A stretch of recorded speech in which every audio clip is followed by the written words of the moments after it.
Hello and welcome back to the DML Podcast. I'm Sean and I'm here with Kim as usual. Kim, it's been a little busier, huh? How have you been? Yeah, a lot busier. Hockey's starting up. Live streams are back, so that's fun. Hey, everyone, it's future Sean and Kim, and live streams are not back, we found out earlier this morning. Kim, what's going on? I don't know. I walked up, there was a special sign that says, no live streams or recording practices. I feel like they made that sign just for me. Yeah, it said, Dear Duck My Life, or Dear Kim in the upper left-hand corner. Yeah, pretty much.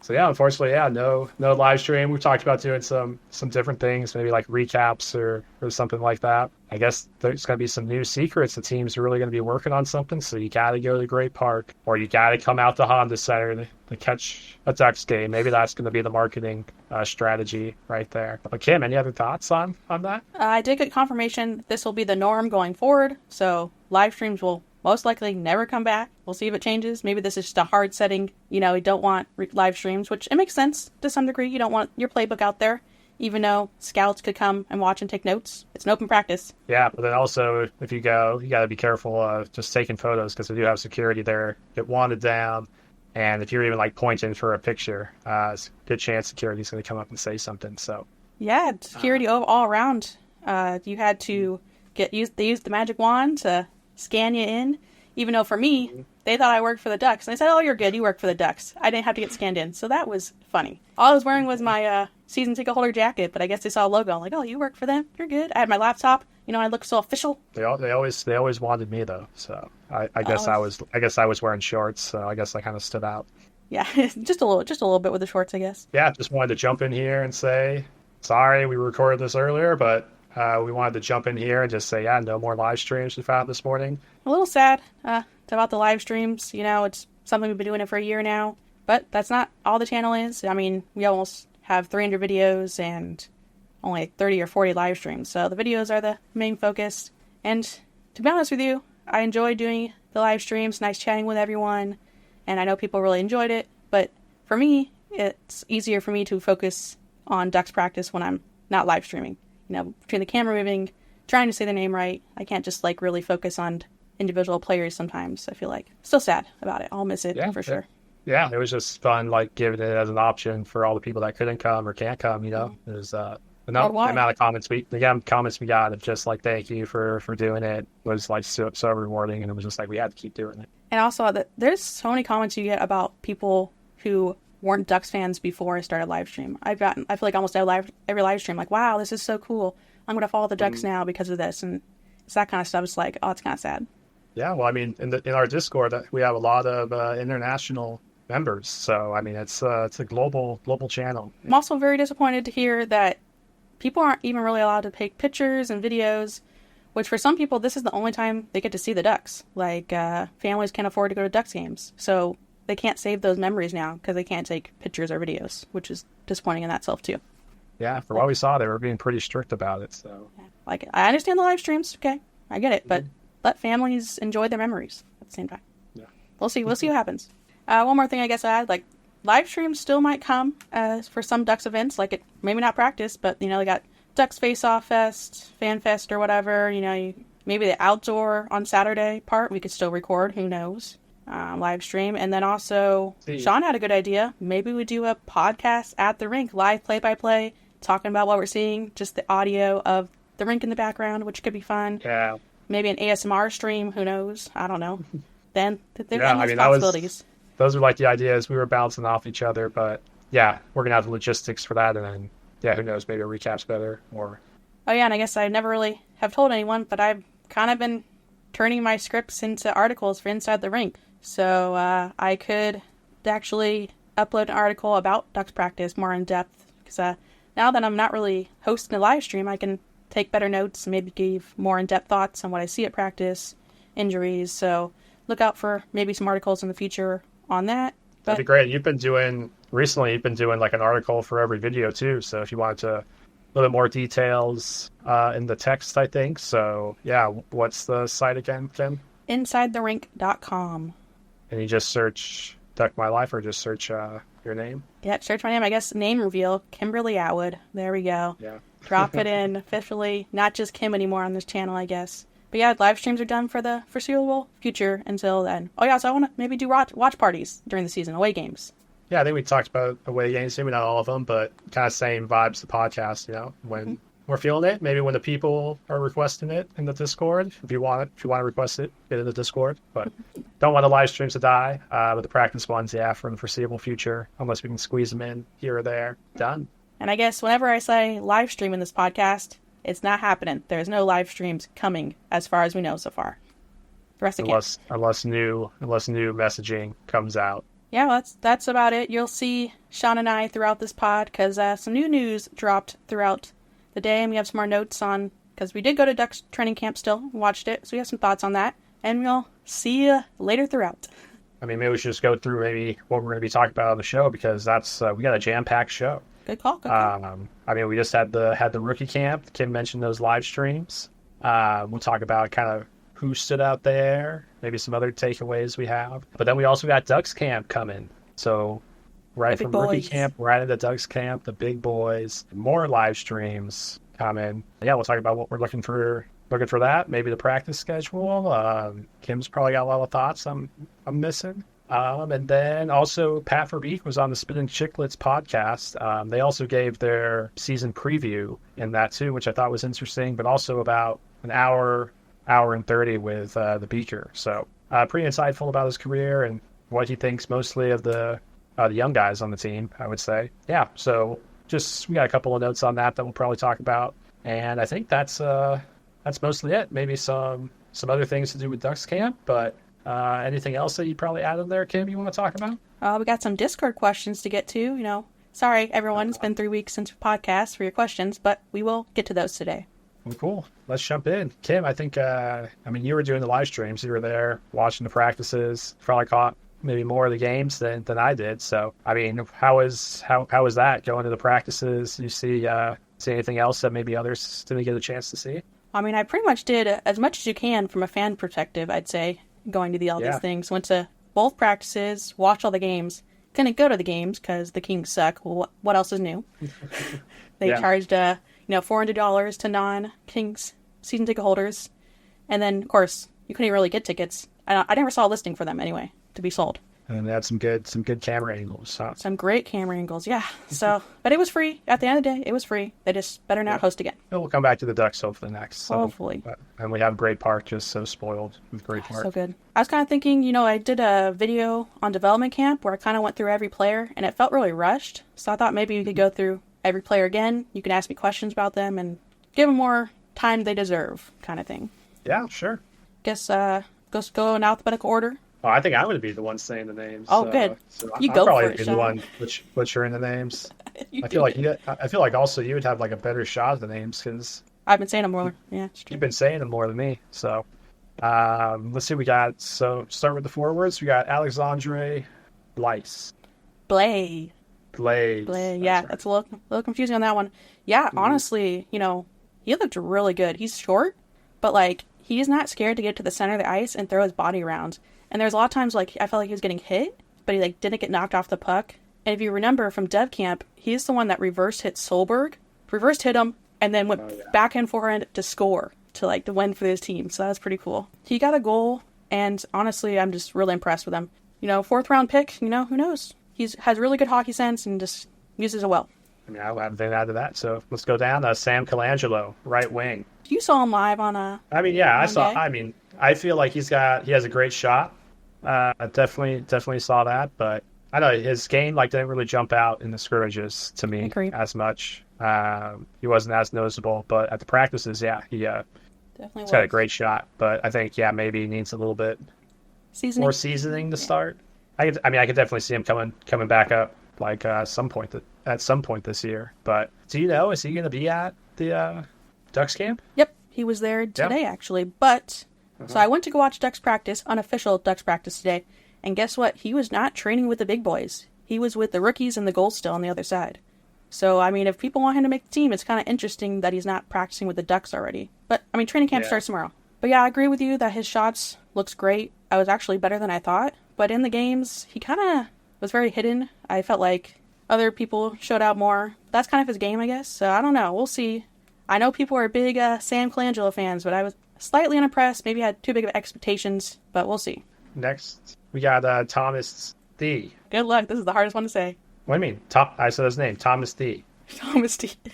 I believe it's pronounced Tomas Duruxu. It's the best I can do. He was a camp invite. He was the only one from Dev Camp to be invited to rookie camp, so that was interesting. He was also very unimpressive at Dev Camp, so I was shocked to see him come, and I wasn't really impressed with him at rookie camp. Every time I looked on him, he fell on the ice. He was knocked over.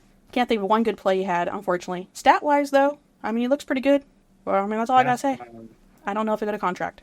Yeah, I mean, I feel like that's kind of a similar story with all the PTOs this year. He will be at Ducks training camp, though, so good for him, I guess. Let's see. Well, this one will be short. Just Nate the Goat. Nate the Goat. Interesting story about him is he was an extra for this tournament, so the reason why he didn't play, apparently, is that Pasta, Leno, and him were extras that were added in because of Seneca and Sukunek's injury. So that was the reason. But then today it came out that he's actually hurt. So I don't know where the miscommunication came from with Patrick present. I'm sure he was told he wasn't hurt, but then the next few days he is. It just seems weird to me. I mean, he was walking around, but he definitely was not in gear. So I don't know. Okay, we got Cutter Gaudier. Looked at another tier out of all the prospects there. So added 25 pounds. Boy, looking thick. Shot looks insane. One-timer. Oh, so great. He was never afraid to shoot, which is something we don't have many players to do that. Ducks haven't had a player like that in a long time, I feel. He was a point-per-game player. 2 goals and assists. Then we got Ruslan Gazizov. Yeah, I think Gazov. He can't invite. Unimpressed. Move on. Simon Lovson. Even worse than Gazov. No offense. Maxime Massey. I mean, honestly, I think Massey probably has the best shot behind Cutter in this rookie camp roster. In the games, he was kind of unnoticeable, like a lot of Ducks players, unfortunately, just because of the system they had. Did make a really bad play in overtime that cost them the game. He tried to cheat up the wall and created a 3-on-2 the other way, and the Kings scored. So, not great there. Niko Mijatovic. I don't know why the Ducks took him still. And I know a lot of people asked that same question when he was drafted. I'm not seeing much. He's kind of like mid at everything. He's at Ducks training camp too, so we'll see him some more, I guess. Yeah, he wasn't super noticeable for me either. Sasha Ostuov. He had moments more than I've ever seen for him because I'm pretty disappointed with him recently. He just always seems hurt, head injuries, concussions, and that stuff. So it was nice to actually see him play for once, and you can definitely see the skills there. Contract year for him, so he needs a big year to get another contract. And I'm really interested to see how he does against older players because at the end of the day, it was a rookie tournament, and he didn't look as great as I thought he should have for being an older player. Let's see. We got Colson. How about Colson Petrie? Yeah. Again, defensively, he's solid. Offensively, there wasn't much there, I felt like, during the games. I never really saw him go out and do anything crazy. But, again, his role is kind of defensive, so I liked his game. Ethan Procession. Yeah. Isn't that weird? He's got a Y-Z, but it's Procession. Honestly, he played with Masse a lot, and basically the top 2 lines in the rookie tournament look really good. Anything below that looked bad. I just don't know if there's just no chemistry, which is very plausible. Again, they were only together a week, and I feel like he just never really got a chance to show. He's definitely a more defensive player, so his games doesn't really show up on the score sheet or is noticeable, but look okay. Let's see, we got Igor. Well, we can talk a little bit about Beckett Seneca.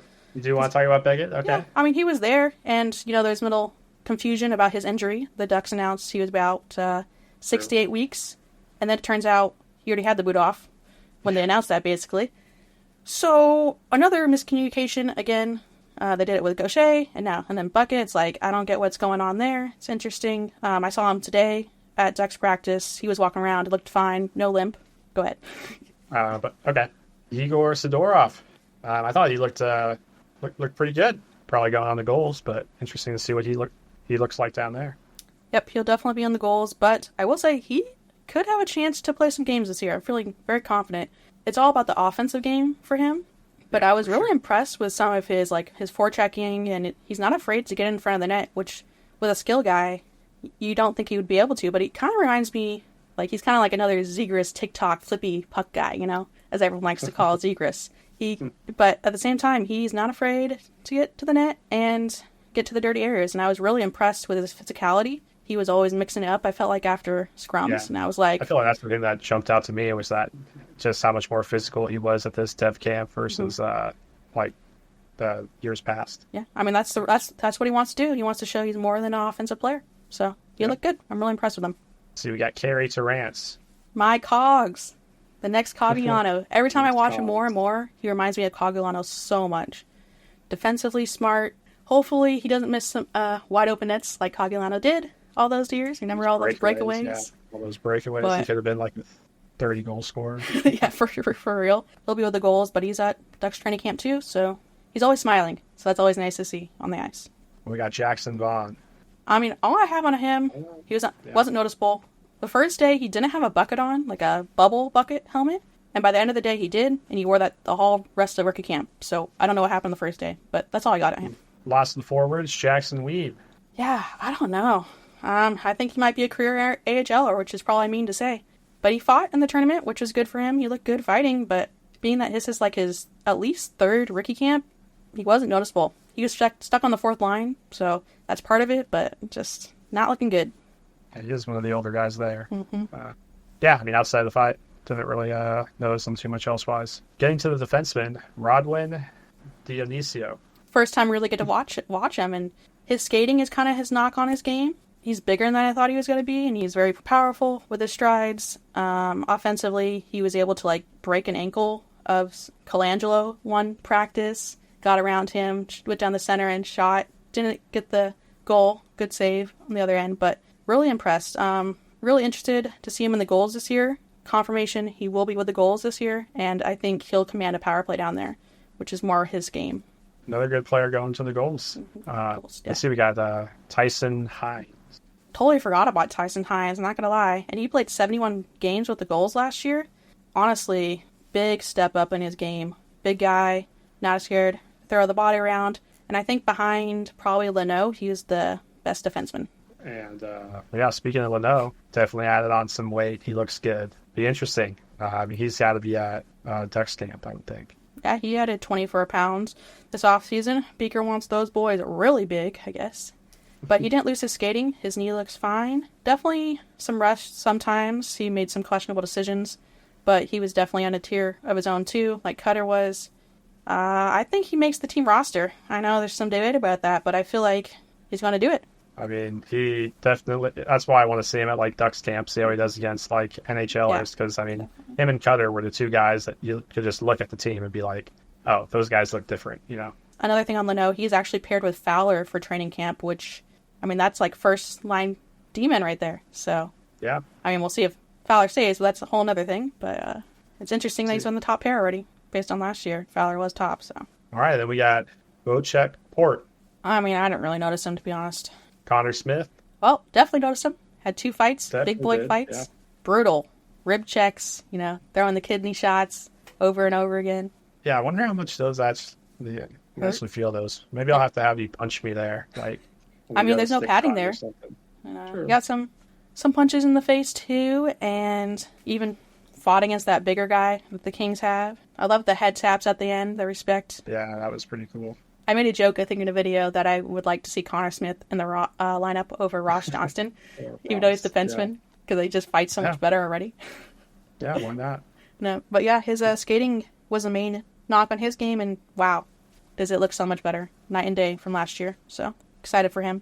Moving down to defenseman, Terrence Smith.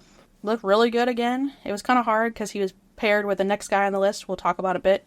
And it definitely didn't help his game. He scored a in-between-the-legs goal at Dev Camp. Offensively, really gifted. Defensively, still questioning. But he's coming from Everett, where Zelli came from. So, seemed to produce some high-talented offensive defensemen there. So, high hopes. Let's see. We got another camp invite, Loic Userau.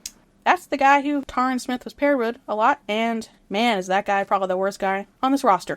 No offense. Yuzuru, not a fan of Yuzuru's game at all. Okay, and then, last of the defensemen, we got the largest of the defensemen, or I guess a little bit smaller than Connor Smith, but he definitely stands out a little bit more to me, Noah Warren. He'll be at the Ducks training camp, too. Oh, man. But I don't know, I was expecting so many big things from him. Didn't really show out well, I felt like. Him and Connor Smith were actually paired together, which is a crazy defensive pair half the time. It wasn't in the game, but during practice they were. Mm-hmm. I don't know. Wasn't a fan of his game in the tournament, in the game, so we'll see what he does with the goals this year. He's such a big dude. Oh boy, I can't wait to say this name. Yeah, on to the goalies. Kim, you just want to talk about the goalies that stood out to you?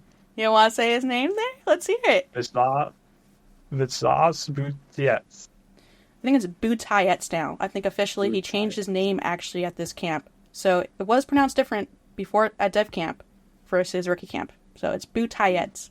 I think I'm saying it right. I don't know. I'm probably not. The first game, obviously, he let in 7 goals, but that was half due to Ducks defensemen leaving him out to dry. But I will say, at the beginning, he kept the Ducks in it. It could have easily been 10 goals by the Sharks. And then the second game, when he played like 30 minutes, very patient, controlled his rebounds, looked great. Also got some nice looking pads with the Ducks logo.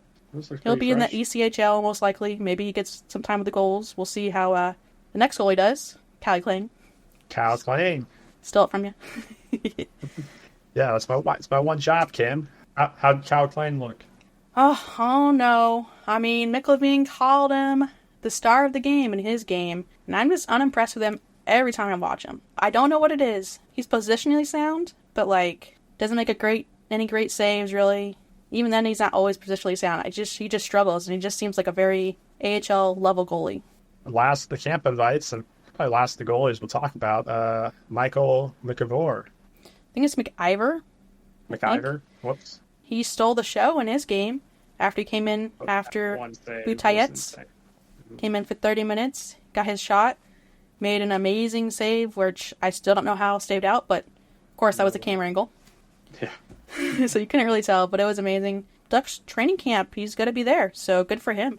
We'll see if he gets a contract. There's definitely need for him in the ECHL. We got lack goalie depth, so I could see him. Last but not least, I guess we'll say Tomas Sukanek. He was hurt. He's going to be out 6 to 8 months with his ACL injury. So hopefully he gets some time with the goals at the end of the season. But we really need him. It sucks he got hurt. A lot of names. Way to get through that, Kim. Whew. But yeah, the big standouts for me are definitely Cutter, Sidorov. That's probably about it.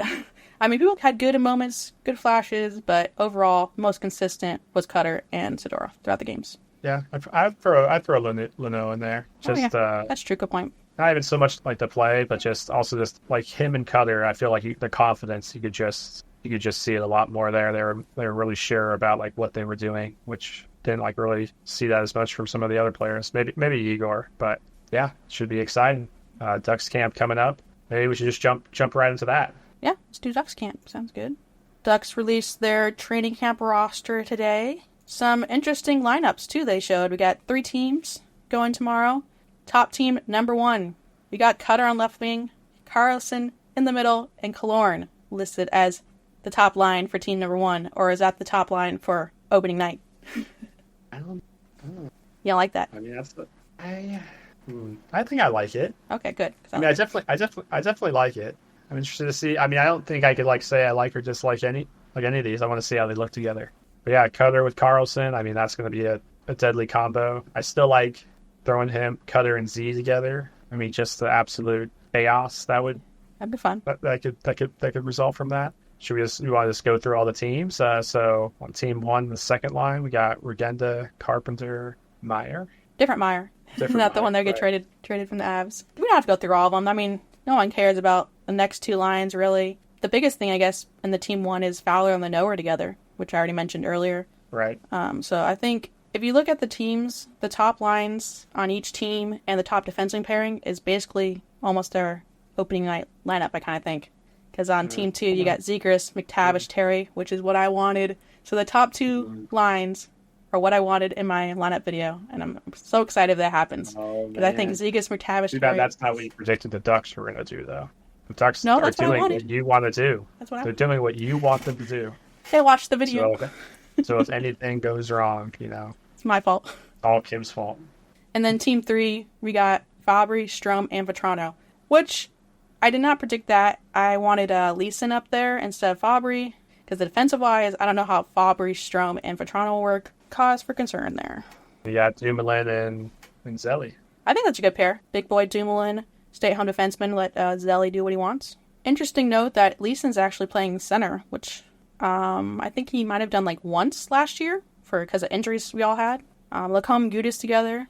That's another interesting pair. I think they're really good together in their limited time last year. That team 2 second line. Well, Johnston, Lundy, McGinn. That could be a fourth line. That's a scoring line right there. Oh, yeah. Okay. This gets on interesting. Today at Ducks practice, I don't know what it is, but Ross Johnston has a wicked shot. Every time I watch it. Every time I practice, he looks so good at practice. I don't know what it is. I'm impressed with it. Why does he only have 1 goal last year? Why? You're saying that Ross Johnson should be the weapon now? Yeah, definitely. Feed him. I mean, technically, he almost scored 2 goals. You know, that one called back in Pittsburgh. Put him on the top line with Carlson. Oh, my goodness. But yeah, definitely interesting lineups for these teams. And I think it's a very good lookout of what the opening night roster is going to look like. And I'm excited by these lines. Fourth line's up for grabs. I could see Nestorenko, Leeson, Colangelo, Lundstrom, McGinn, Johnston, Regenda, Meyer, Harkins. Gaucher could even make it eventually if he gets healthy. Sidorov, I don't want him on the fourth line, but he could take someone on the third line. You know, Fabry, he could come out and put him in there. I wouldn't be shocked. Yeah, I mean, like you said, it's open. Like almost pretty much everybody listed up there. It's crazy. Theirs for the taking. Could happen. I mean, the nice thing about that is we have depth this year, which is something forward depth that we did not have last year. And I mentioned in the video I was concerned about. And guess what happened? We had lots of injuries. No depth. This year, there's literally like 6, almost 9 guys that could fill in a fourth line role if they have to in a game. That would be, I mean, there's some better than others. Like, I wouldn't want them in the lineup, but they're not terrible. But yeah, goalie depth, it's rough. We got Gibson and Dostal. They'll be the, tandem. And then after that, you call up Dansk and you call up Kling. And I don't know. Dansk at least played 6 games. But Kling no injuries are going to happen. Doesn't have a game. We're going to see some games from Kling and Dansk this year. And once Gibson get hurt, Kling come up, then Butayets gets called up from the ECHL. If we get another injury, I'm guessing Verbeek's going to make a trade because there's no way Butayets is called up to the NHL. They'd probably pick somebody up, I would think. But that's about it. But yeah, so tomorrow, or today, I guess you're probably watching this today. Yeah. Live, 9:15 a.m. Ducks stream, or not Ducks stream. We'll be going on YouTube. I'll be there every day this week. So tomorrow, the next day, what's tomorrow? Tomorrow Wednesday? Losing my time. Tomorrow's Thursday. Tomorrow's Thursday. So Thursday, Friday, and then the big day is Saturday, which will be fan camp, which will have the players outside where you can meet them, say what's up. That part actually starts at 8 a.m. So 8 a.m. Saturday for that. Out with one of the players or something. Last year, what'd you happen, Sean? What happened? I just helped train Troy Terry, I think it's all my fault. Didn't work out his arm enough. And a very nice shirt. Very good shirt, sorry. Yeah. Troy Terry is very good. Yeah, so that should be fine. I mean, I guess, a lot of people maybe have never gone to the Ducks camp. So you got any tips? Because I think it's at Great Park. You're super familiar with that. But any tips for people that might want to go? They switch back and forth a bunch during the day. So like 1 hour they'll be on the rink for 3, next hour they'll bring 4, then back and forth like all day long. I mean, there's really not much to it. You don't have to worry about showing anything. You can just walk on in. It's open to the public. Oh yeah, I did learn something. Ducks practice is now listed online. You can look it up for yourself. What a concept. I don't have to call like I had to. Yeah, they got tired of you calling. They're like, oh, you need to like, get this girl off the phone line. Yeah. But yeah, I mean, that's a nice feature right there. It's on Great Park Ice website. If you search OP. Yeah, like if you were to go sign up for public skate or anything like that, it's just on their schedule. Yeah, so that's really nice. Hopefully they keep that up because that would help out a lot with maybe some live streams during the year, right? We'll see if it continues, but definitely right now it is listed. All right, I think Ducks camp. Yeah, I'm super super excited. I'm going to go probably a couple of times during this.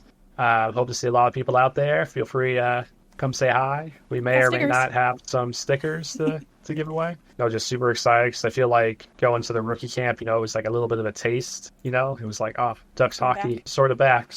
But now this is like, it's the boys. Ducks hockey is going to be back. We're still here, and we just got back from Ducks training camp day 1. might as well plug it in here. Little 2-for-1 podcast special. So, Kim, we saw the rookies. That was fun. But now it's time for the big guns. We got to see actual Ducks players, probably really close to the Duck lineups. Who were you focusing on? Where did your eyes get drawn to first when you were out there? It's cliche, but it's hard not to focus on Z the whole time. He's got his tongue out. He's hitting mishies. He hit a mishie on Dossie during practice. So smooth and effortless. But, I mean, he just yelling and everything. And honestly, my eyes were drawn to him, but he looked like the best player out there. Yeah, I agree. I mean, it's hard not to follow him because even like in the drills where everyone's like sitting in lines, waiting their turn to go in the drill, Z's just kind of like skating back and forth, keeping an eye on the spot, and then when it's his turn, he gets over there. So he's always doing something. Can't sit still. So I'll tell you what. Even though it sounds like he's kind of off in his own world, when it was his turn, he looked focused. Mm-hmm. He looked really good, like Kim said, and he definitely stood out to me. If you guys remember when he first got there last training camp and Cronin threw his stick, that drill he did it again, and it was amazing how much better he was. His edge work, he seemed faster, stronger. It was a big difference I could notice with a full off season of training. And then, I mean, you take a look at Cutter was also in that drill with him. Mm-hmm. And Cutter did not look as smooth. A power skating for sure, but Z looked kind of similar to that when he was first in there too. So I think maybe that's just some kudos to the coaching staff there. Got Z to where he is and a little bit of confidence he can get Cutter to get a little bit smoother too, because the power in his strides is there for sure. As Verbeek says, skating they can fix. It's the compete and the hockey sense they want overall. Cutter's definitely got to compete. Seems like the most competitive person I've ever seen. He always looks so mad on the ice. That's what I mean. Maybe that's what I think. That him being competitive is just like he's going to do anything he can to win. Little funny story. Vakanainen is fully bald. At least he had some little like tufts of hair, little light tuffing, but now it's gone. It's gone. He's a cue ball. He's got nothing. Mason stood out to me. For sure. As well, but he's a yeller. I think a lot of that was like that line I was just watching.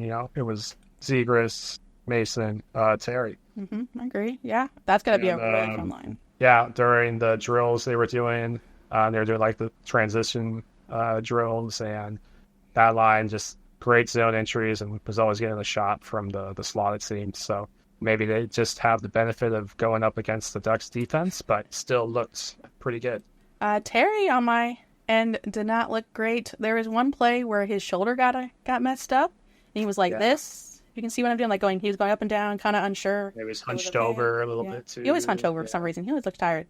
Baby keeping up. I was gonna say I liked the drills they did. The drills were fun to watch, and they kind of broke it up into like 4 or 5 groups, like within the players that were out there, and they had like a coach for the most part on each one. So it was a lot of like kind of close coaching sessions, and then they'd go in for a larger drill. So I kind of liked that because it was just a little bit more attention to detail when you break it down. Majority of it was very similar to last training camp. A lot of the same drills. There was a couple new ones that was like it was 2-on-2 one way and then 4 coming back. That was a little different. Otherwise, very similar. Lots of skating.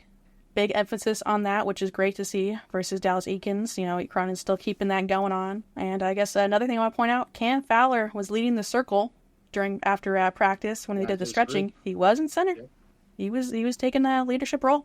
And also just he was having a great time. He was laughing, messing with Leo, but he looked like he was having a great time. It just makes it seem like those rumors about him saying not going to report to the camp, and now he's out there just like messing around, just makes those rumors seem even less true.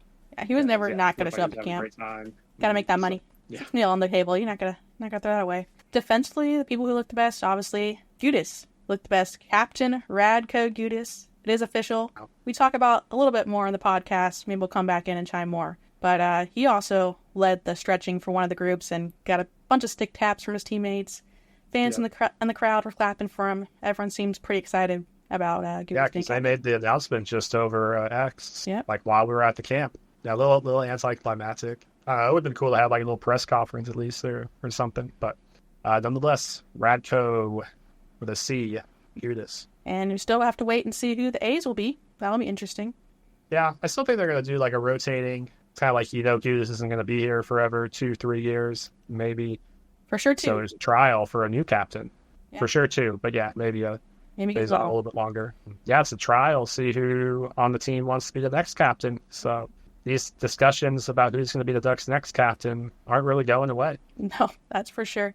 If they're going to pick it 2As, I think it'll be McTavish and Terry. But I still think, like you said, it's going to be rotating. Yeah, okay. That's it from future Sean and Kim. Let's pass it on back to past Sean and Kim. I guess one thing I want to throw in is that the Ducks posted something a little bit ago. Just a video zooming in on Gudas's face randomly. Boy.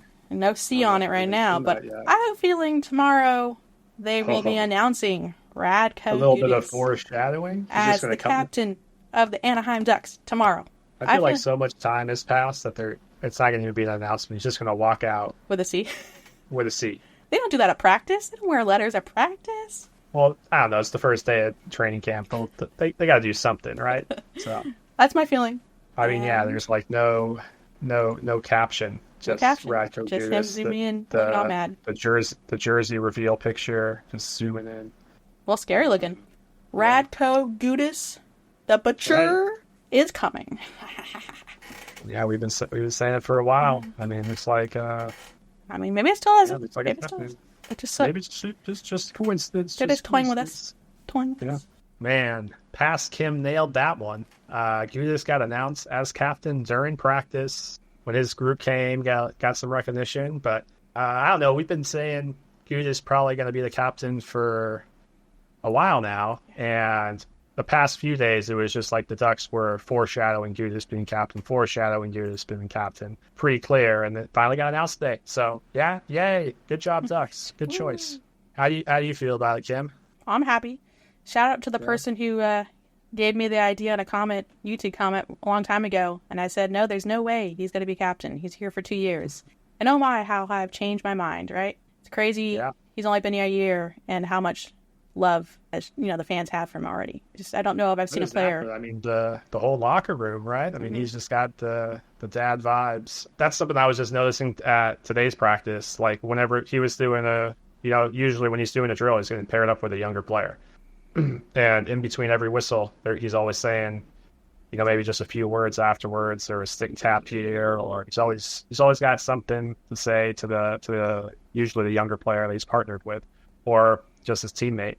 So I think that's just, he's been doing that for a year. It's not like he became captain and now all of a sudden Radko Gudas is this guy. He's just been this guy the whole time, just led by example. And yeah, he's going to be a great transition captain, I guess we can call him, for the Ducks. And just makes so much sense. Yep, I agree. Young players love him. They posted today a picture of Z hugging him after practice, which is cute. So definitely good with the young kids, good with the vets. He's not afraid to stand up for his teammates, which is nice to see. That's for sure. Definitely some people aren't happy about it. I've seen on Twitter. But listen, it's only 2 years at the end of the day. It's not the end of the world if you really don't like him. Not going to be here forever. Yeah. It's perfect. Let Leo, McTavish, Minty, I don't know, anyone else, one of the young kids can show up. That's the problem with someone that young, is like they can still develop different, much different than what they look like today. So you make that decision, and then it just starts looking like, oh, I made the wrong decision.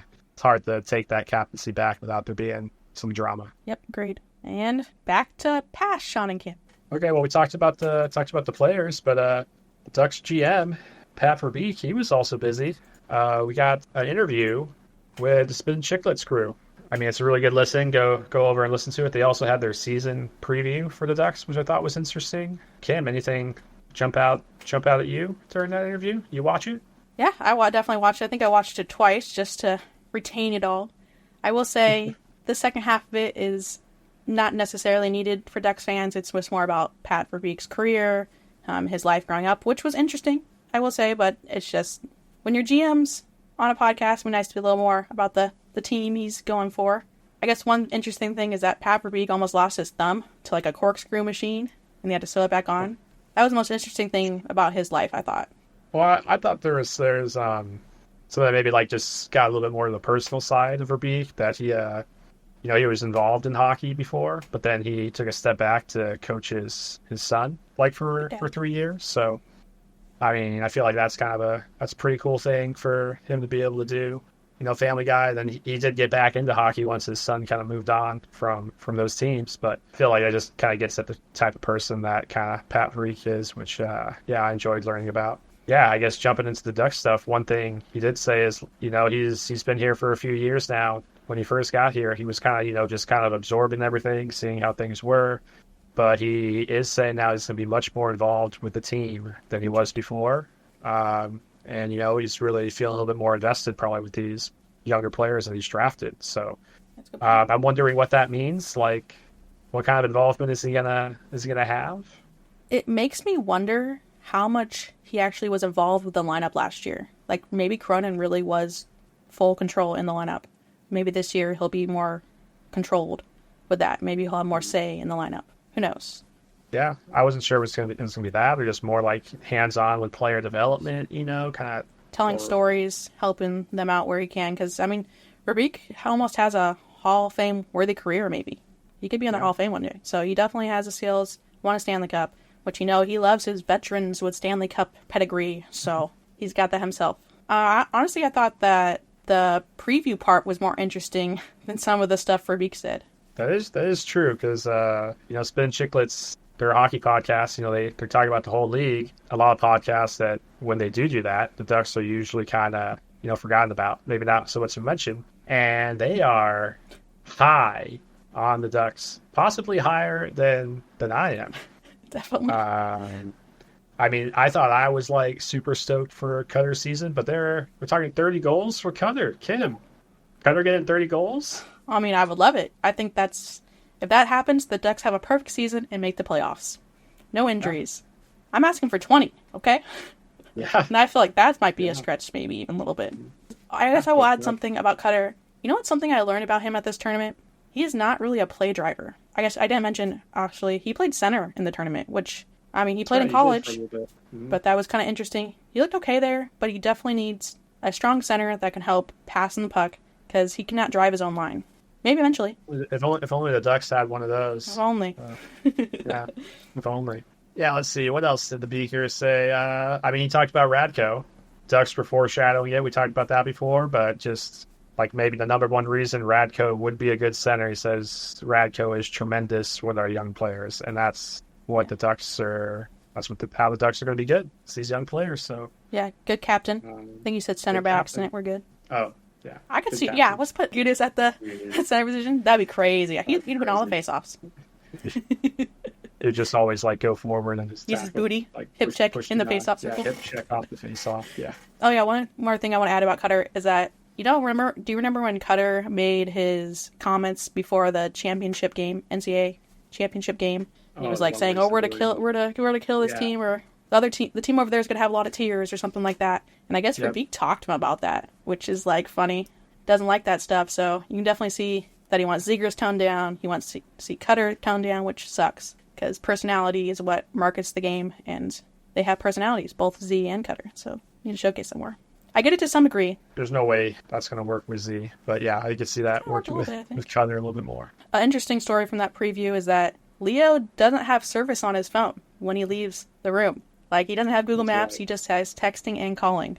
Well, he has to be on the Wi-Fi. Yeah, on the field Wi-Fi. Yeah, he has to be on Wi-Fi to use his phone. So he's just living free once he leaves the house. I wonder if that changed this year. Be interesting because his girlfriend is now here living with him. They're in an apartment together. I'm sure he's got a.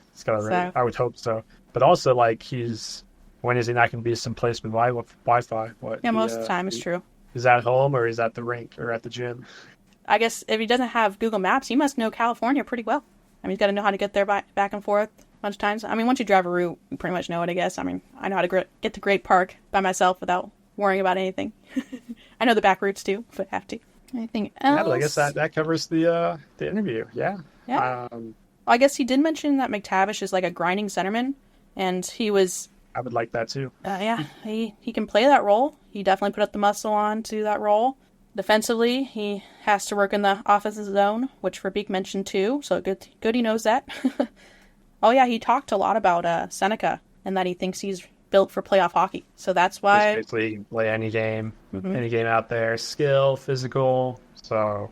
and also that they were looking for him to grow into his range. So it's like kind of they're picking him for the player he's going to be, in 2 to 3 years. So still a lot of good things to say about Bucket. Yeah, that's about does it for the interview. It was interesting. Anytime your GM talks.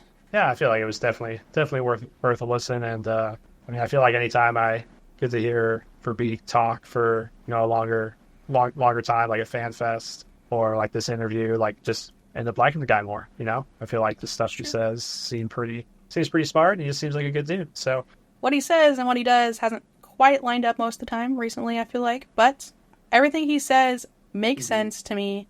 Now I need to see some action sometime. I feel like he's trying. It's just no one wants to come. No, yeah, just maybe not yet. Gotta create the culture and the hype around the Ducks still, and hopefully this upcoming season does that. Wind it down, but we do have some Discord questions. Kim, you got those handy? You want to read through those?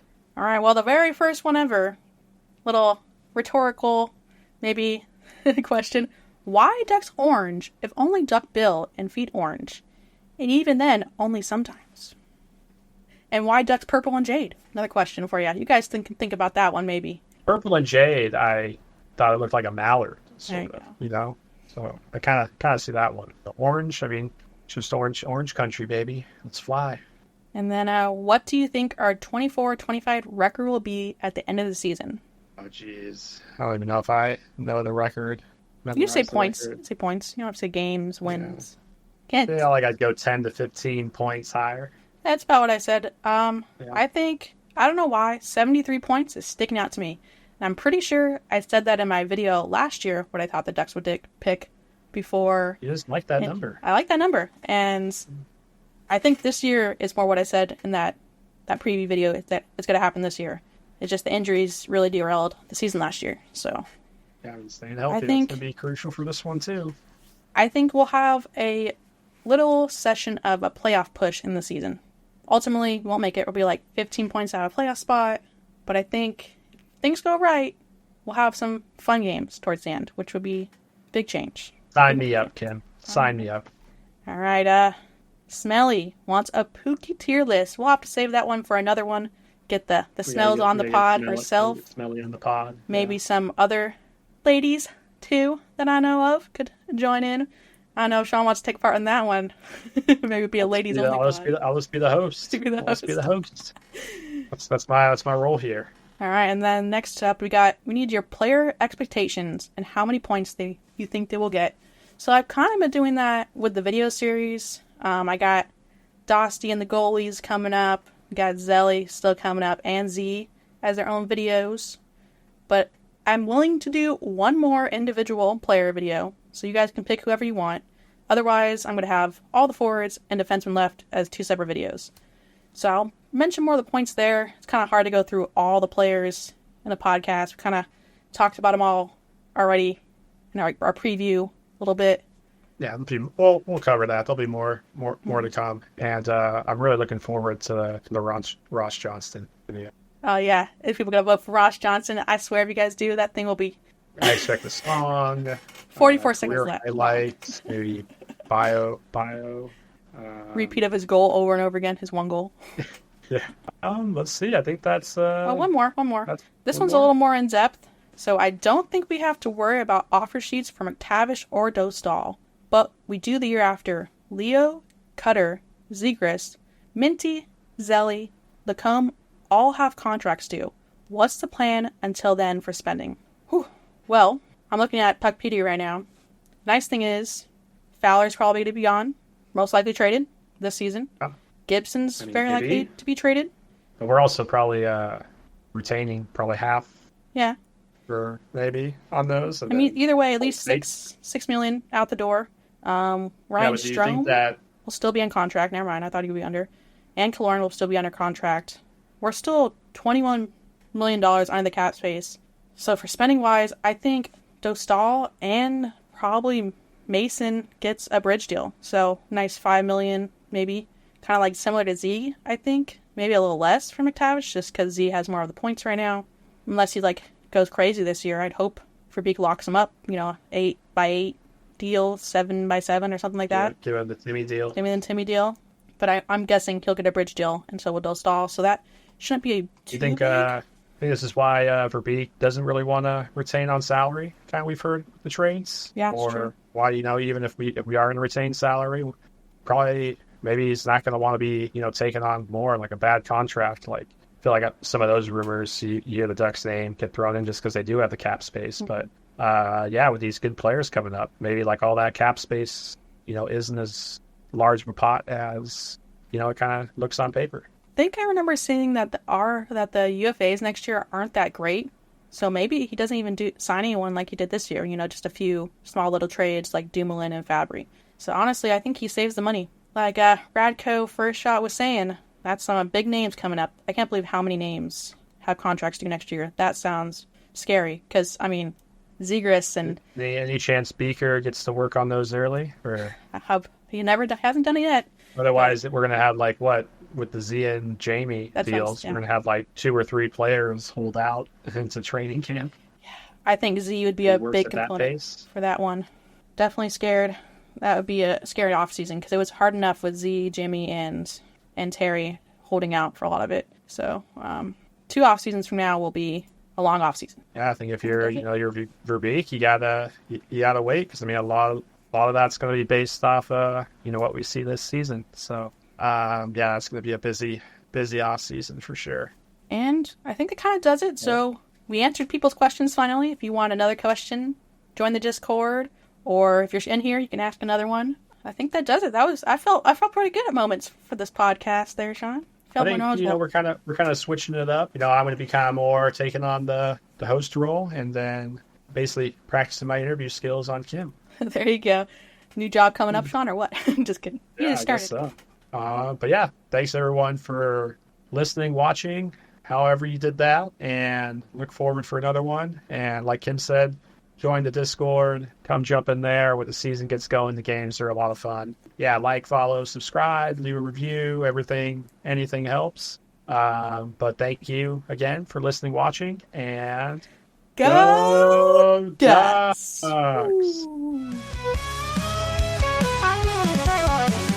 Duck my life, DML, passions high. In Orange country, let's fly, oh so high. Orange, black, and gold, our color shine. Anaheim Ducks for all time. Got Ducks forever will be. Duck my life, DML, Orange country, let's fly together. Anaheim Ducks now and forever.